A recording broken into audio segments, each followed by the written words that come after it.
बांके बिहारी जी के 4 लड्डू। बहुत समय पहले की बात है, वृंदावन में श्री बांके बिहारी जी के मंदिर में रोज पुजारी जी बड़े भाव से सेवा करते थे। वे रोज बिहारी जी की आरती करते, भोग लगाते और उन्हें शयन कराते और रोज 4 लड्डू भगवान के बिस्तर के पास रख देते थे।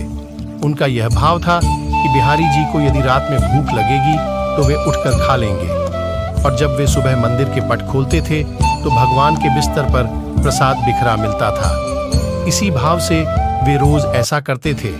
एक दिन बिहारी जी को शयन कराने के बाद वे 4 लड्डू रखना भूल गए। उन्होंने पट बंद किए और चले गए। रात में करीब 1-2 बजे जिस दुकान से वे बूंदी के लड्डू आते थे, उन बाबा की दुकान खुली थी। वे घर जाने ही वाले थे, तभी एक छोटा सा बालक आया और बोला, बाबा मुझे बूंदी के लड्डू चाहिए। बाबा ने कहा, लाला लड्डू तो सारे खत्म हो गए, अब तो मैं दुकान बंद करने जा रहा हूँ। वह बोला, आप अंदर जाकर देखो, आपके पास 4 लड्डू रखे हैं। उसके हट करने पर बाबा ने अंदर जाकर देखा तो उन्हें 4 लड्डू मिल गए।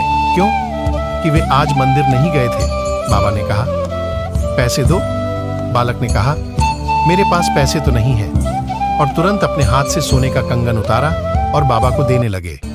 तो बाबा ने कहा, लाला पैसे नहीं है तो रहने दो, कल अपने बाबा से कह देना, मैं उनसे ले लूंगा।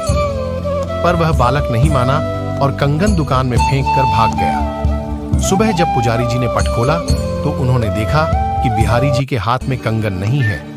यदि चोर भी चुराता तो केवल कंगन ही क्यों चुराता?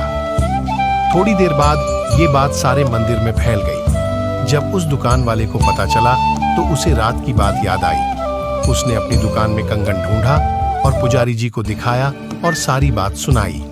तब पुजारी जी को याद आया कि रात में मैं लड्डू रखना ही भूल गया था, इसलिए बिहारी जी स्वयं लड्डू लेने गए थे। यदि भक्ति में भक्त कोई सेवा भूल भी जाता है तो भगवान अपनी तरफ से पूरा कर से लेते हैं। जय जय श्री राधे।